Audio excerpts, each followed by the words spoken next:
So, all right, it's now my pleasure to introduce Honorable Minister Allyson West after 4 tries. So we're really, really pleased. We were engaging in her previous capacity where she had responsibility for digital transformation as well. And we're happy to continue to engage. And of course, in a prior life, she was here as an AMCHAM member, not at this, but at AMCHAM events. So Senator the Honorable Allyson West was appointed Minister of Public Administration on August 19, 2020. She's a former partner and territory tax leader in the Tax and Corporate Services Department of PwC. She's a senior member of the Law Association of TNT, registered to practice law in TNT. She has been involved in providing a full range of taxation advice and assistance to clients in her previous role at PwC and been an integral part of many multidisciplinary teams engaged in tax planning, structuring, and advising on various financing transactions and corporate restructuring. So she understands how the business environment makes a difference to business. Further, Senator West has successfully represented clients in discussions with taxation authorities throughout the region on various tax issues, made presentation to judges of the Supreme Court of TNT, members of the legal profession, various business organizations, and members of the public on a wide range of topics. She served as chairman of the Roadmap to Recovery Committee established to development a framework to guide economic and social activities of Trinidad and Tobago post-pandemic. She continues to be a member of TNT's permanent double taxation and negotiating teams for the conclusion of double taxation treaties and represented the government of TNT and Board of Inland Revenue in contract negotiations and numerous regional and international conferences. Could do a double taxation treaty with Panama. She also represented the BIR in numerous tax appeals and various other matters before the courts of Trinidad and Tobago. It is my real pleasure and honor to welcome Senator the Honorable Allyson West, Minister of Public Administration, to address us.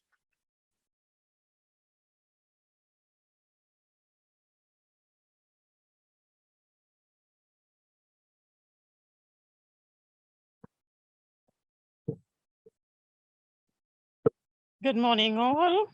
Thank you, Nirad. Nirad is correct. He has been trying to get me to appear at this thing for the last 4 years, but I hope he learned that if you want something done well, you ask a woman to do it. So he asked Zia, and here I am.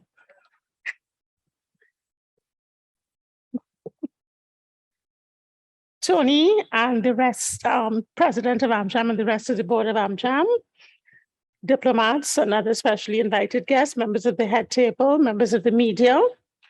It is my pleasure to deliver this address at the 4th Annual Tech Hub Island Summit. Over the last 4 years, AMCHAM has played a leading role in shining the light on technology, innovation, and digital transformation. I want to congratulate the president and her team here at AMCHAM for their dedication and commitment to advancing this drive. The theme of the conference this year is change in action. It is timely, it is relevant, and it is powerful. As we continue to emerge from the COVID-19 pandemic with all the pivots that is required and all the lessons learned, it is clear that never before has there been more opportunity and impetus to evolve business, government, and the economy via digital transformation. The world has clearly recognized this, as have we in Trinidad and Tobago. But when we say digital transformation, what do we mean? One definition that has been put out there is that it is an integration of digital technology into all areas of a business, fundamentally changing how you operate and deliver value to your customers. It is also a cultural change that requires organizations to continuously challenge the status quo, experiment, and to get comfortable with failure. The business mandates behind digital transformation include rethinking all operating models, experimenting more, and becoming more agile in responding to customers. When I met with permanent secretaries in January for a leadership in digital transformation workshop. In talking to them about how we need to pivot to embrace and properly implement this digital transformation mandate that the Honorable Prime Minister issued to his cabinet and to the public at large, I asked them to dare to dream.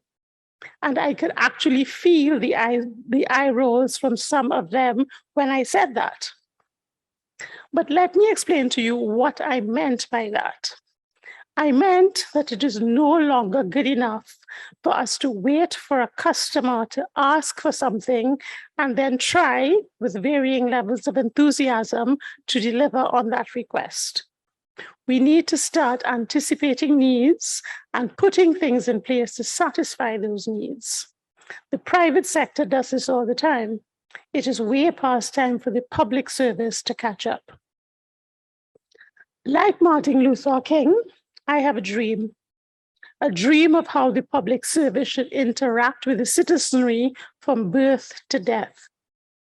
A dream that requires a shift in how we perceive our clients and our role in serving them.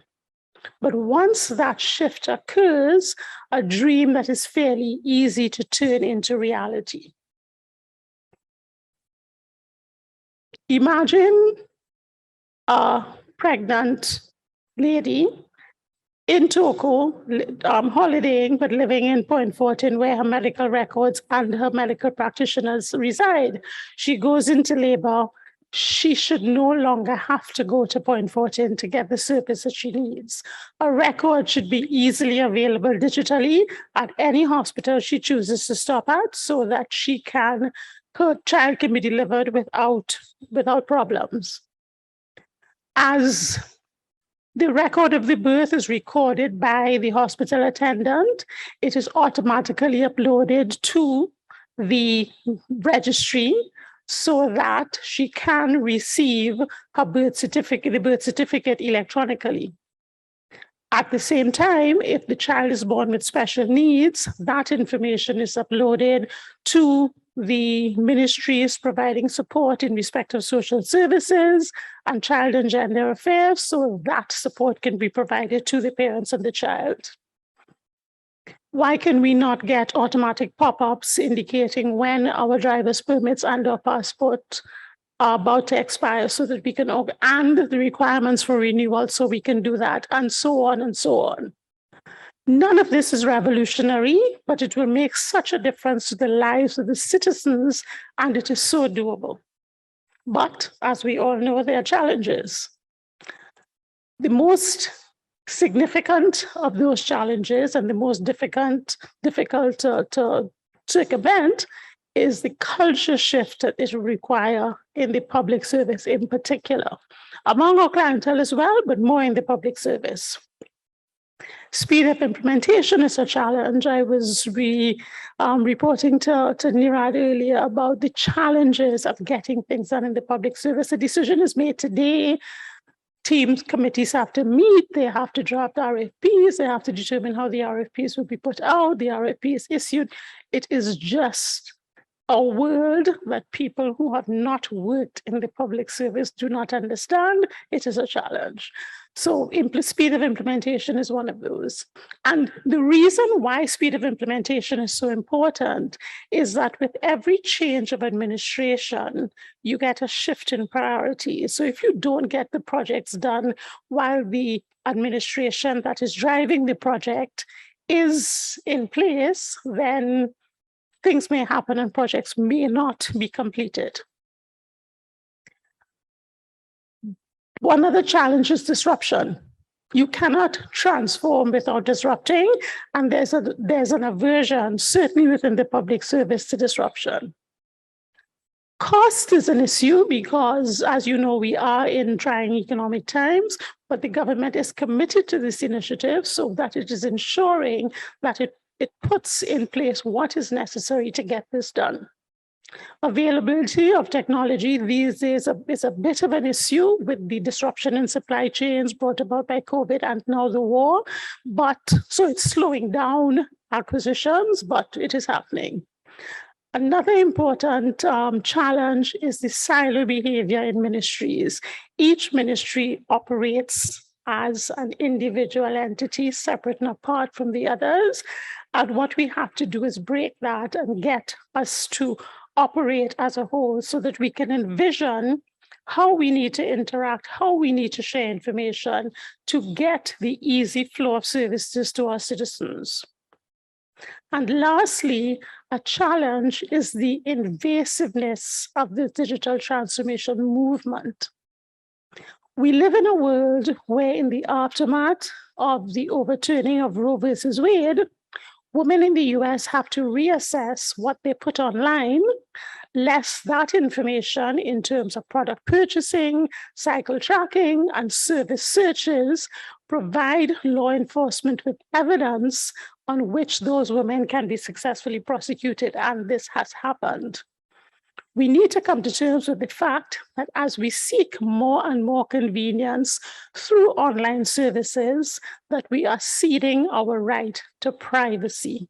And it is up to us to exercise care in how much privacy we choose to cede. These hurdles are magnified in the public service. So how do we get over the hump from vision to implementation? And even before that, how do we get buy-in on a uniformed vision in the context of a silo mentality?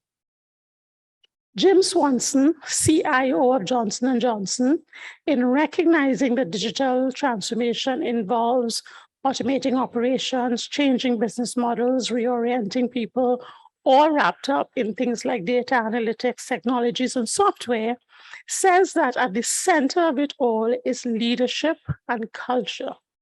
You can have all the right ingredients, but if leadership and culture aren't at the heart of it, it will fail.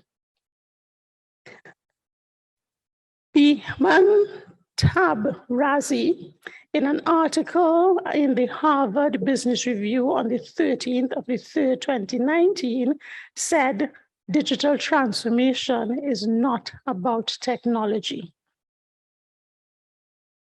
He and a team had done some investigation surveying senior executives, and they were told during that survey that digital risk was the #1 concern of those senior executives.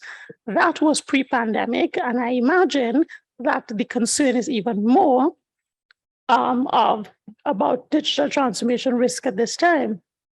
Yet, 70% of all digital initiatives do not reach their goal. Why? Because digital technologies provide possibilities for efficiencies. But if people lack the right mindset to change and the organizational practices are flawed, digital transformation will not succeed. As we drive digital transformation for our businesses, our economy, and our people, we must recognize the critical importance of managing the change. There are some key lessons that we must consider. In Kotter's approach to change management, the first step is to create urgency, that is to say, convince people of the urgent need to change. The COVID-19 pandemic forced a recognition of that need. We now have to ensure that we capitalize on the momentum and do not let it die a natural death as we continue to emerge from the pandemic. In the last 2 years, businesses, governments, and citizens were all forced to innovate to survive. Many people harnessed the power of social media platforms to launch businesses. We also saw a rapid expansion in remote work opportunities, new business opportunities, and online solutions for all sorts of services. COVID was definitely a live case study on change in action. We should not let those lessons go to waste. We must build on them. Even as we continue to drive digital transformation as a country, as the organization responsible for public service modernization, The Ministry of Public Administration is spearheading the work to prepare and equip our public service with the right tools, skills, and competencies to provide service delivery to our citizens through digital transformation. We have adopted a people-first approach, a citizen-centric approach. We have also designed our programs and projects to build the capacity of the public service to facilitate and drive digital transformation. Permit me to go through just some of the work that we have been doing in this regard.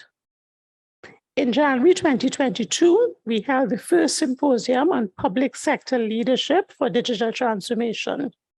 We sought to establish a shared vision of what a digitally transformed public service should look like, and we harnessed technology to facilitate fruitful collaboration among the leadership in the public service. We also received a declaration of commitment to the digital transformation effort from our permanent secretaries. In May 2022, we launched our first digitally enabled training needs assessment, surveying upwards of 22,000 members of staff in the public service. This will greatly assist us in determining what are our priority capacity development needs in the public service. We will use the data to design and improve our learning and development programs. We are also working with other ministries, departments, and agencies in their digitalization efforts, including the digitization of records, re-engineering of business processes, and in-system design for improving service delivery. We are currently working on the design and implementation of a workforce planning strategic framework.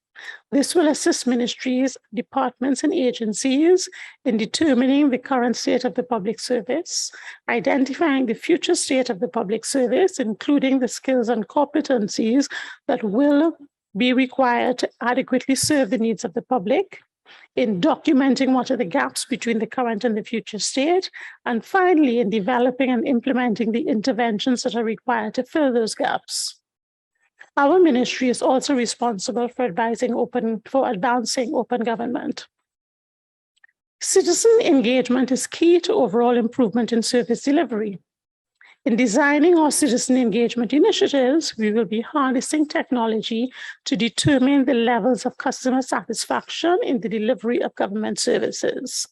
We will also seek to collaborate with citizens to accurately determine their needs and co-create solutions to maximize benefits realization. We are also developing and implementing a strategic change management framework to build change management capacities throughout the ministries, departments, and agencies. We believe that in order for change management to be effective in transformation, this must be embedded into the operations and become standard practice. It must become part of who we are. While we are pursuing these programs and projects to prepare and equip the public service to adapt to the changing needs of society, we have recognized that digital transformation is not an easy task. In fact, any kind of transformation takes time, commitment, and the right approach. Many of us in this room have sought to transform the way in which we operate, and we have come up against challenges that seem insurmountable at times. We are challenged to adequately answer questions such as, how do we communicate the urgent need for change? What is our vision for this transformation? How do we get the right people to buy into this vision? How do we achieve this vision in light of the internal and external constraints? These are the questions that we have to answer in business and most definitely in government as we seek to implement our digital transformation mandate. Over these 3 days, I'm hopeful that the speakers, panelists, and participants are able to provide meaningful insights into how they manage change, transformation, and harnessing new technologies in their organizations. At the Ministry of Public Administration, we must assume responsibility for the culture and process change needed. We are happy to benefit from the lessons that you will learn over these next 3 days that will emerge from your deliberations. And we are also happy to partner with the private sector and organizations such as AMCHAM to ensure that we effectively and efficiently transform Trinidad and Tobago into the kind of society we want it to be, with a public service that lives up to its raison d'etre of serving the public. As I look through the list of presenters and panelists for this summit, I see a wide range of people from different sectors. I see the technology firms like IBM, Google, and Digicel, but I also see representatives from banking and finance, neuroscience, entertainment, design, and law. All, I'm sure, will have varied experiences in harnessing technology for the transformation of their operations and building new products and services that meet the needs of their customers. These are really challenging times, filled with opportunities for innovation and collaboration. Over the next 3 days, participants will be exposed to new ideas and lessons learned in technology and innovation. So I want to implore you all to seek areas of mutual interest and explore possible synergies that can make our digital transformation journey in Trinidad and Tobago even more fruitful. As we know, we do so much better when we come together as opposed to going it alone. This is change in action. I wish all speakers and participants a fruitful and beneficial Tech Hub Island Summit 2022.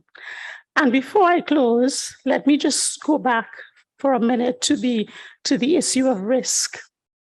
Digital transformation is a relatively new area. And if we are to advance as a country the way we need to in this area, we need to encourage our young, bright minds to come on board. We have a tremendous amount of talent in Trinidad and Tobago. They have ideas. They have been doing very well outside of Trinidad and Tobago. What they need to build this country is the support of the captains of industry who are here, the practitioners in business who are here, and the financiers who are here.